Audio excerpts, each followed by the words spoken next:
National agenda की जरूरत है।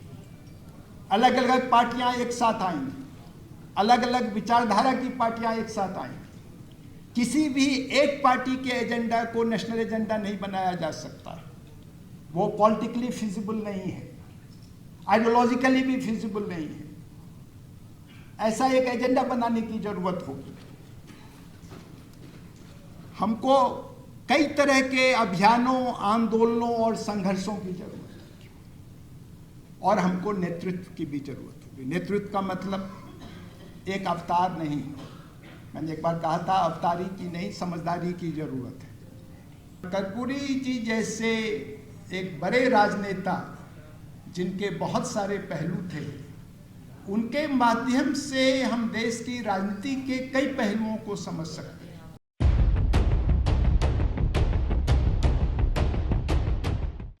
जॉर्ज बर्नार्ड सा टेस्ट में गुजरना तो एक गौरव की बात है।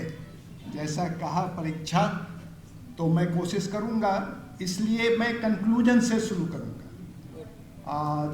3 हिस्से में मैं अपनी बात कहना चाहता हूं, पर जो मुख्य और पहला हिस्सा है शायद वहां तक पहुंचना संभव नहीं होगा, इसलिए तीसरे और दूसरे में ही बात शायद 10 मिनट में खत्म हो जाए। कर्पूरी जी के बारे में जानकारी रखने वाले बहुत साथी हैं यहाँ। शिवानंद जी तो 52 से पड़ोस में रहने वाले उनके हैं। देवेंद्र जी के बारे में बताया कि कैसे इन्होंने सीट खाली की और कैसे वो इलेक्शन नहीं था, केवल एक सेलिब्रेशन था। उस दिन मैं था, मेरी भी कंस्टिट्यूंसी वही है। वो एक सेलिब्रेशन था। देश भर से लोग वहाँ एक ढंग से सैलानी की तरह आ रहे थे और घूम रहे थे। वहाँ कोई इलेक्शन नहीं था। 12,000 कुल वोट जो है वो राम जयपाल सिंह यादव जो डिप्टी चीफ मिनिस्टर रहे थे, 10,000 समथिंग, और 65,000 वोटों से वो जीते 67। तो 10,000 और 77,000 ये वो इलेक्शन था। तो वो कोई इलेक्शन नहीं था, एक सेलिब्रेशन था। सब लोग सेलिब्रेट कर रहे थे उस इलेक्शन के दौरान। कोई इलेक्शन नहीं हो रहा था वहाँ पर। और लोकदल जब बना तो उसके भी कई वरिष्ठ साथी यहाँ मौजूद हैं, तो मैं उनके बारे में कोई बात आपसे साझा नहीं करूँगा। पर कर्पूरी जी जैसे एक बड़े राजनेता जिनके बहुत सारे पहलू थे, उनके माध्यम से हम देश की राजनीति के कई पहलुओं को समझ सकते हैं और हमको समझने की कोशिश करना चाहिए।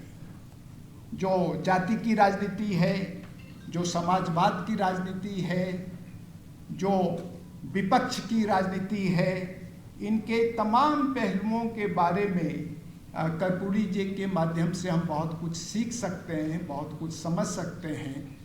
और जो आज की परिस्थितियां हैं उसमें बहुत कम लोग हैं जिनका जीवन इन चीज़ों को समझने के लिए इतना मौजूद हो जितना कि कर्पूरी जी का।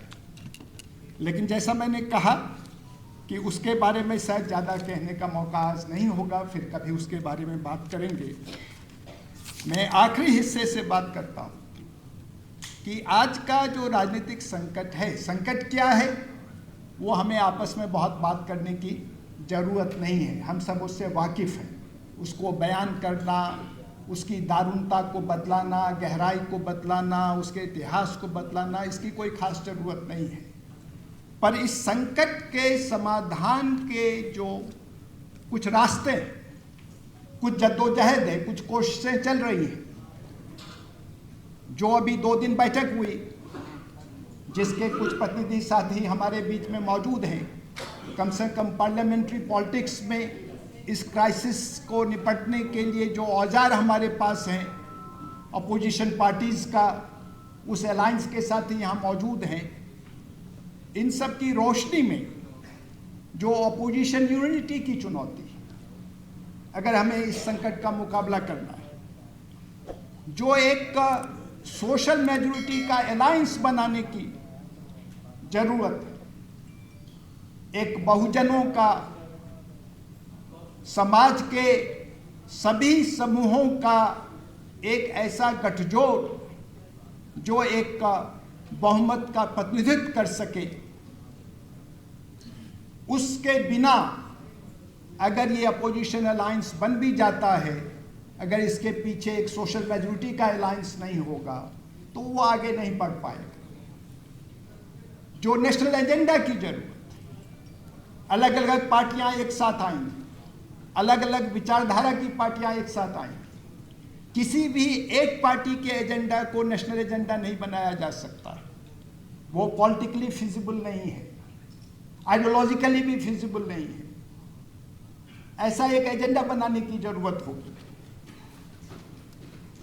हमको कई तरह के अभियानों, आंदोलनों और संघर्षों की जरूरत होगी, और हमको नेतृत्व की भी जरूरत होगी। नेतृत्व का मतलब एक अवतार नहीं, मैंने एक बार कहा था अवतारी की नहीं, समझदारी की जरूरत है। अवतारियों से काम चलने वाला नहीं है, पर नेतृत्व की जरूरत तो होगी।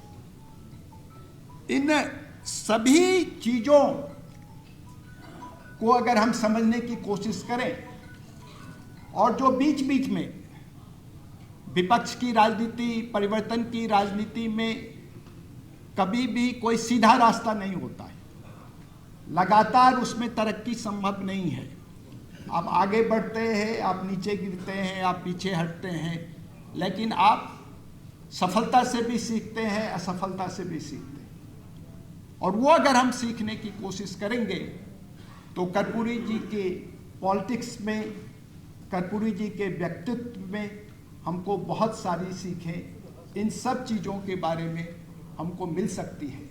कई बार लोग उनको चुप रहने वाला, अपनी बात न कहने वाला, बहुत ज़्यादा झुकने वाला, कई तरह के विशेषणों से लोग कर्पूरी जी को विभूषित करते रहे हैं।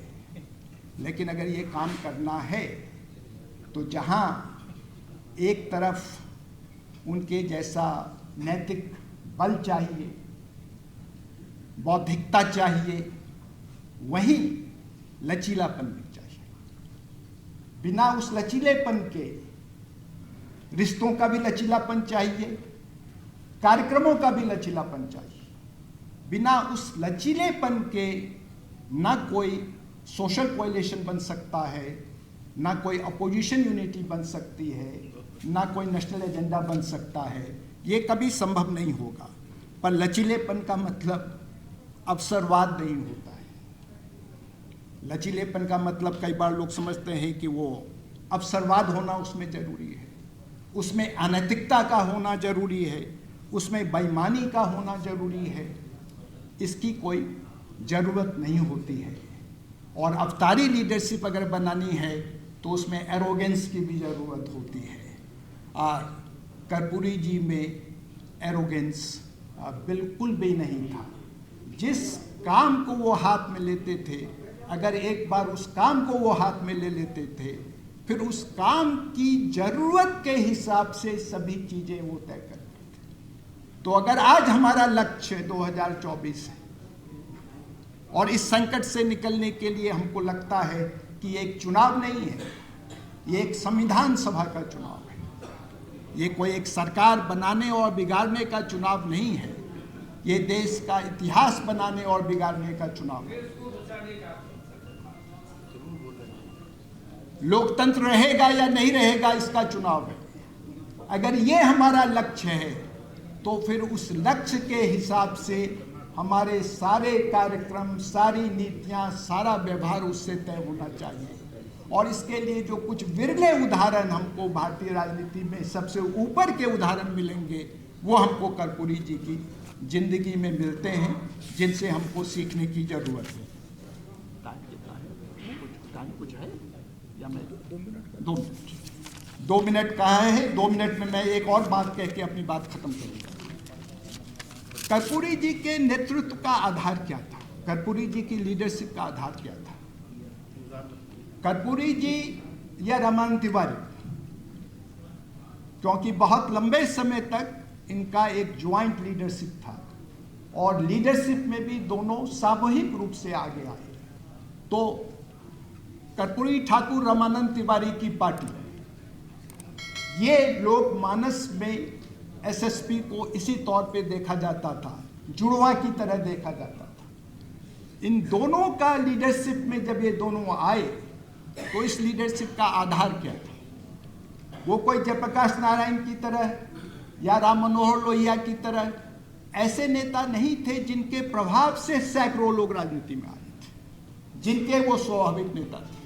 वो उस किस्म के नेता नहीं थे। वो सूरज नारायण सिंह या बसावंत सिंह की तरह हीरो भी नहीं थे, जो आजादी के आंदोलन के बड़े नायक थे, वीर पुरुष थे। उनकी वीरता की गाथाओं के कारण और जयप्रकाश नारायण के सहयोगी के कारण उनको नेता माना जाता था। कर्पूरी ठाकुर और रमानंद तिवारी वो लार्जर देन लाइफ इमेज, कोई लंदन से पढ़ के आए हुए, कोई जर्मनी से पढ़ के आए हुए, कोई अमेरिका से पढ़कर आए हुए, किसी राजा महाराजा बड़े जमींदार के परिवार से आए हुए जो पूरी तरह राजनीति में आ गए, ऐसे लोग नहीं थे। कर्पूरी जी ग्रेजुएशन के ड्रॉप आउट थे, तिवारी जी स्कूल के ड्रॉप आउट थे। ये लोग पार्टी में जो जिम्मेदारी मिली उस जिम्मेदारी को निभाने के कारण अपनी जो स्वाभाविक मेधा थी, उनकी नेतृत्व की क्षमता थी, संघर्ष की क्षमता थी, इस कारण से वो नेता। और इसलिए ये बहुत ताज्जुब की बात है, कर्पूरी जी जिनके नेता थे वो ज्यादातर लोग उनसे उम्र में बहुत छोटे नहीं थे, लेकिन फिर भी वो उनके नेता थे, क्योंकि सबको ये लगता था कि अगर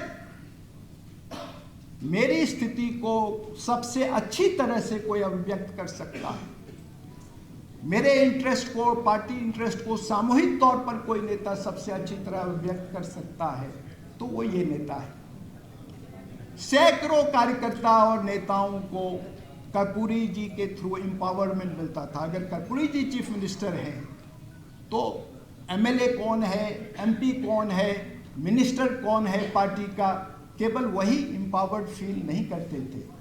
हर प्रमुख साथी जो सोशलिस्ट पार्टी का था, उनकी खुला कमरा था उनका, बिहार भवन में चीफ मिनिस्टर थे बताएंगे, और साथी जब रात को लौट के आते थे तो कई बार उनके वो अपने कमरे में उनके रहने की जगह नहीं होती थी, लोग उनसे मिलने जो आए होते थे वहीं सो चुके होते थे। तो हर कार्यकर्ता, कर्पूरी ठाकुर के पास अगर ताकत है तो हर कार्यकर्ता के पास ताकत है। ये उनके लीडरशिप का रास्ता। कभी और समय होगा तो इसके बारे में और बात करेंगे।